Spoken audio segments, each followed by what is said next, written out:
അസ്സലാമു അലൈക്കും കൂട്ടുകാരെ, എന്തെല്ലാം സുഖമായിരിക്കുന്ന എല്ലാവരും. ഞാനും എന്റെ കുടുംബവും അൽഹംദുലില്ലാ സുഖമായി പോണു കേട്ടോ. അപ്പൊ ഞാനിന്ന് വന്നിട്ടുള്ളത് ഒരു സംശയം നിങ്ങൾക്ക് മുമ്പില് ചോദിക്കാൻ വേണ്ടിയിട്ടാണ്. അറിവുള്ളവര് ഒന്ന് പറഞ്ഞു തരിക കേട്ടോ. എന്താണ് എന്നല്ലേ, ഞാൻ അറിയാൻ കഴിഞ്ഞത് പിന്നെ യൂട്യൂബ് വരുമാനം എല്ലാവരും പറയുന്നുണ്ട് ഹറാമാണ് ഹറാമാണ് എന്ന് പറയുന്നുണ്ട്. പിന്നെ എന്നെ പോലെ തന്നെ കുറച്ച് എന്നെക്കാട്ടിലൊക്കെ കുറേ മുമ്പേ വന്ന ഒരു യൂട്യൂബർ ഉണ്ട്. പേരൊന്നും ഞാൻ എടുത്ത് പറയുന്നൊന്നുമില്ല. അപ്പൊ അവര് ഈയിടെ പറയുന്ന കേട്ടു ഉംറക്ക് പോന്നതാണ് എന്നൊക്കെ. അപ്പൊ എനിക്കൊരു ഡൗട്ട് എന്ന് വെച്ചാല്, ഈ യൂട്യൂബ് വരുമാനം നിങ്ങളെല്ലാവരും പറയുന്ന മുസ്ലിം സമുദായത്തിന് ഹറാമാണ് എന്നുള്ളത്. അപ്പൊ ഈ ഹറാമായ പണം സമ്പാദിച്ചുകൊണ്ട് അതുകൊണ്ട് നമുക്ക് ഉംറയും ഹജ്ജും ചെയ്യാൻ പറ്റുമോ? അത് സ്വഹീഹാകുമോ, ഹലാലാണോ എന്നൊക്കെ ഉള്ളൊരു ഡൗട്ട് എന്റെ ഉള്ളിലുണ്ട് കേട്ടോ. അപ്പൊ അത് അറിയുന്നവര് പറഞ്ഞു തരിക.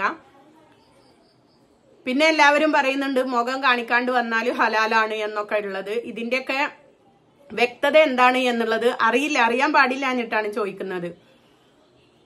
പിന്നെ ഞാന് നല്ല രീതിയിൽ തന്നെയാണ് ഞാനും വീഡിയോസ് ഇടുന്നത്. നമ്മള് അതിൽ പരസ്യം കൊടുക്കുന്നത് കൊണ്ടാണ് ഹറാമ് എന്ന് പറഞ്ഞ് വരുന്നവരുമുണ്ട്. അപ്പൊ അതിൽ എനിക്ക് ചോദിക്കാനുള്ളത്, പിന്നെ ഉസ്താദുമാരായിക്കോട്ടെ ബാക്കിയുള്ള ഇവരായിക്കോട്ടെ എല്ലാം വന്നിട്ട് ദീനിയായിട്ടുള്ള കാര്യങ്ങൾ പറഞ്ഞിട്ടും അല്ലാതെയും മുസ്ലിം സഹോദരങ്ങളും സഹോദരിമാരും എല്ലാവരും വന്നിട്ട് ഇപ്പൊ ആരാണ് യൂട്യൂബ് ചാനൽ കൊണ്ട് നടക്കാത്തവരായിട്ടുള്ളത്? അപ്പൊ ഇവർക്കൊന്നും ഈ ദീന് ഇൽമു പഠിപ്പിക്കുന്നവർക്കായിക്കോട്ടെ ഒന്നും അവരും പരസ്യമൊക്കെ കൊടുത്തിട്ട് തന്നെയാണ് ചെയ്യുന്നത് കേട്ടോ. അവര് ഏണിങ്സ് വാങ്ങുന്നുണ്ടാവൂലേ യൂട്യൂബിൽ നിന്ന്. അപ്പൊ അവർക്കൊക്കെ ഇത് ഹലാലാണോ എന്നാണ് എന്റെ ഒരു ചോദ്യം. അതോ ഇത് പിന്നെ ശരീരഭാഗം മാത്രം കാണിച്ച് നടക്കുന്നവർക്ക് ഹറാമാണോ, ബാക്കിയുള്ളവർക്ക് ഹലാലാണോ? എന്റെ ഈ ഡൗട്ട് ഒന്ന് ക്ലിയർ ചെയ്ത് തരിക. അപ്പൊ ആ യൂട്യൂബർ താത്ത വന്നിട്ട് പറയുന്നുണ്ട് ഈ അടുത്ത് ഉംറക്ക് പോകുന്നുണ്ട് എന്നൊക്കെ ഉള്ള കാര്യങ്ങൾ വന്ന് കുടുംബത്തോടൊപ്പം ഉംറക്ക് പോകുന്നുണ്ട് എന്നൊക്കെ വന്നിട്ട് പറയുന്നുണ്ട്. അപ്പൊ അതില് എത്രത്തോളം സ്വഹീഹാവും ആ ഉംറ, കുറച്ചെങ്കിലും പിന്നെ യൂട്യൂബിൽ നിന്ന് വരുമാനം കിട്ടിയത് എടുത്തിട്ടാവൂലേ അവര് പോവുക?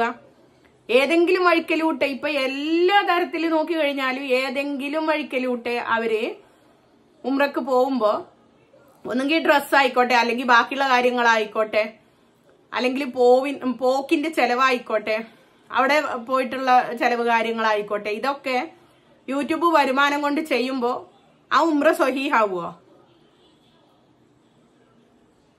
എന്തുകൊണ്ടാണ് ഈ യൂട്യൂബ് വരുമാനം ഹറാമാണ് എന്ന് നിങ്ങളെല്ലാവരും പറയുന്നത്? എനിക്ക് ഇത്ര നാളായിട്ട് എനിക്ക് മനസ്സിലാവാൻ പറ്റാത്തൊരു കാര്യമാണ് അത് കേട്ടോ. ശരീര പ്രദർശനം പിന്നെ അധിക പേരൊന്നും ചെയ്യുന്നില്ല, ആരും അത് ഇഷ്ടപ്പെടുന്നുമില്ല. ശരീര പ്രദർശനം അല്ലാതെ തന്നെ ഒരു സ്ത്രീ മീഡിയക്ക് മുമ്പില് ഇപ്പൊ ഇതേപോലെ ഹിജാബ് ഇട്ട് വന്നു കഴിഞ്ഞാലും യൂട്യൂബ് വരുമാനം ഹറാമായി വരുമോ? ഇതൊക്കെയാണ് എന്റെ സംശയങ്ങൾ കേട്ടോ. അറിയുന്നവര് പറഞ്ഞു തരണം പ്ലീസ്. അറിയാത്തതിനെ കൊണ്ടാണ് ചോദിക്കുന്നത്. അപ്പൊ ഇതുകൊണ്ടൊക്കെ തന്നെയാണ് എന്റെ എല്ലാം ഭർത്താവ് പറയുന്നതെന്ന് വെച്ചാൽ യൂട്യൂബ് വരുമാനം ഹറാമാണ്. അപ്പൊ പൊതുവെ കുറെ തെറ്റായ ധാരണകളും യൂട്യൂബിനെ കുറിച്ചിട്ട് ഒട്ടുമിക്ക പേർക്കുണ്ട്. അപ്പൊ അതിന്റെ ഒക്കെ ഒരു എക്സ്പ്ലനേഷൻ നിങ്ങളടുത്തൊന്നും കൂടിയും അറിവുള്ളവര് വന്ന് പറഞ്ഞു തന്നാലാണ് നമ്മൾക്കും ഒന്നും കൂടിയും ഒരു എക്സ്പ്ലനേഷൻ മറ്റുള്ളവർക്ക് കൊടുക്കാൻ സാധിക്കുക. എല്ലാവരും പറയാറുണ്ട് യൂട്യൂബ് വരുമാനം ഹറാമാണ്, അത് പാടില്ല എന്ന്. എന്റെ അഭിപ്രായത്തിൽ നമ്മൾ ഇറച്ചി വിറ്റിട്ടല്ലോ ജീവിക്കുന്നത്, ആണോ? നമ്മുടെ ശരീരങ്ങൾ കാണിച്ചിട്ടും വിറ്റിട്ടൊന്നല്ല, വിറ്റിട്ട് ജീവിക്കുന്നവരുണ്ടാവാം. നമ്മൾ അത്തരത്തിലല്ലോ. നല്ല വീഡിയോസ് ഒന്നെങ്കിൽ ഫുഡിന്റെ ഉണ്ടാവും, അല്ലെങ്കിൽ റിയാക്ഷൻ വീഡിയോ ഉണ്ടാവും, അല്ലെങ്കിൽ നമ്മളെ എന്തെങ്കിലും ഇടങ്ങേറ് പറഞ്ഞിട്ടുള്ള കാര്യങ്ങളും പറഞ്ഞിട്ട് ഇടുന്നുണ്ടാവും. അതിലപ്പുറം വേറെ എന്ത് വീഡിയോസ്, എന്റെ വീഡിയോസ് എടുത്ത് നോക്കിയാലും മനസ്സിലാവും. എന്റെ മക്കള് കുട്ടികൾ എന്റെ മാപ്പന്റെ ഫോട്ടോസ് എന്തെങ്കിലും ഇട്ടിട്ടുള്ള കാര്യങ്ങളും അങ്ങനെയൊക്കെ എന്തെങ്കിലും ഉണ്ടാവും. അതല്ലാതെ വേറെ ഒരു തരത്തിൽ വൾഗറായിട്ടുള്ള ഒരു വീഡിയോ ഇതുവരെ ചെയ്തിട്ടില്ല. പിന്നെ എന്തുകൊണ്ടാണ് ഇങ്ങനെ ഇത് ഹറാമാണ് എന്ന് പറയുന്ന എനിക്കറിയില്ല. അപ്പൊ എന്റെ ഒരു ഡൗട്ട് എന്ന് വെച്ചാൽ ഉസ്താദ്മാരൊക്കെ ചെയ്യലുണ്ട്. അപ്പൊ പറയുന്നവര് എന്ന് വെച്ചാല് അത് അറിവ് പകർന്നു കൊടുക്കുന്നത് കൊണ്ട് അവർക്ക് ഹലാലാണെന്ന് പറയുന്നവരും ഉണ്ട്. അപ്പൊ ഇത് ഈ പാവപ്പെട്ട ഞങ്ങളെ പോലെയുള്ള കുടുംബിനികൾ ചെയ്യുമ്പോൾ മാത്രമാണോ ഹറാമായിട്ട് വരുന്നത്?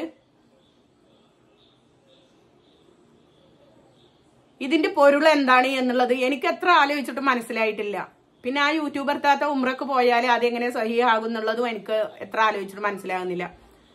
ബുദ്ധിയുള്ളവര് നമ്മള് ചിന്തിക്കാനുള്ള കഴിവ് പടച്ചോൻ തന്നിട്ടുണ്ടെങ്കിൽ നമ്മൾ എന്തായി കഴിഞ്ഞാലും ചിന്തിക്കും. നമുക്കത് ഉത്തരം കിട്ടാതെ വരുമ്പോൾ നിങ്ങൾക്ക് മുമ്പിൽ വന്നിട്ട് ചോദിക്കും. ഇതൊന്നും ഒരു അഹങ്കാരത്തിന്റെ ഇതിൽ കാണരുത് കേട്ടോ. ഒരുപാട് നാളായിട്ടുള്ള എന്റെ ഉള്ളിലുള്ള ഒരു സംശയം, ഒരു ചോദ്യചിഹ്നമായിട്ട് നീറിക്കൊണ്ടിരിക്കുന്ന ഒരു ചോദ്യചിഹ്നമാണ് എന്ത്, മുസ്ലിം സമുദായത്തിന് യൂട്യൂബിൽ കയറി കഴിഞ്ഞാല് യൂട്യൂബ് വരുമാനം ഹറാമാണ് എന്നുള്ളത്. അപ്പൊ നിങ്ങളെല്ലാവരും എനിക്കിതിന് ഉള്ള ഒരു ഉത്തരം തരിക. അതിനുശേഷം എന്റെ വീഡിയോ മുമ്പോട്ട് കൊണ്ടുപോകണോ വേണ്ടയോ എന്നുള്ളതും കൂടി ഞാൻ തീരുമാനിക്കും കേട്ടോ. പറഞ്ഞു വരുന്നത് ഹറാമാണ് എന്ന രീതിയിൽ പൊതുവെ ഒരു ധാരണയുണ്ട്. അത് ഞങ്ങളെ കുടുംബത്തിലും ഉണ്ട്, ഹറാമാണ് എന്നുള്ള ഒരു ധാരണ ഉണ്ട്. അപ്പോ മക്കൾ ഇവിടെ അടി ഉണ്ടാക്കുന്നുണ്ട് കേട്ടോ. കിടക്കാൻ നേരമായി. അപ്പൊ എനിക്ക് ഇത്രയേ ഉള്ളൂ പറയാൻ. ഇതിന്റെ സംശയം നിങ്ങൾ അറിയുന്നവരൊന്ന് പറഞ്ഞു തരിക.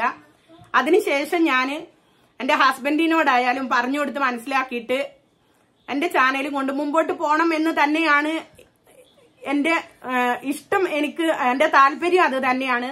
നല്ല രീതിയിൽ വീഡിയോസ് ഇട്ടിട്ട് മുമ്പോട്ട് പോകണം എന്നുള്ളത്. കാരണം ഇതെന്റെ ഒരു ജോലിയായിട്ട് ഏറ്റെടുത്തതാണ് ഞാൻ കേട്ടോ.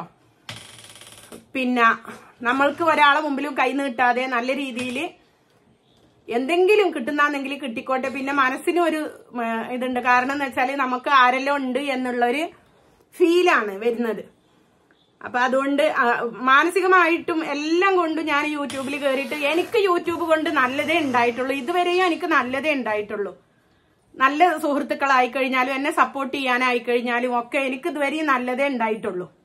അപ്പൊ അതുകൊണ്ട് നിങ്ങൾ ഈ ഒരു ഇതിന് പിന്നെ എന്റെ ഈ സംശയത്തിന് മറുപടി തരിക കേട്ടോ. ഇത്രേ ഉള്ളൂ. ഇൻഷാ അല്ലാഹ് നല്ലൊരു വീഡിയോസുമായിട്ട് വരാൻ എത്രത്തോളം വരാൻ പറ്റുന്നൊന്നും എനിക്കറിയില്ല. എങ്ങനത്തെ വീഡിയോസ് ആയിരിക്കും ഇനിയുള്ളതൊന്നും എനിക്കറിയില്ല. വരാൻ പറ്റുമെന്നും അറിയില്ല. അപ്പൊ ആദ്യം തന്നെ ഇതിന്റെ ഒരു പിന്നെ സംശയം ഒന്ന് ദൂരീകരിച്ച് തരിക. അതിനുശേഷം വീഡിയോ ഇടാ എന്നാണ് ഞാൻ തീരുമാനിക്കുന്നത്. ഓക്കെ, ഇൻഷാ അല്ലാഹ്.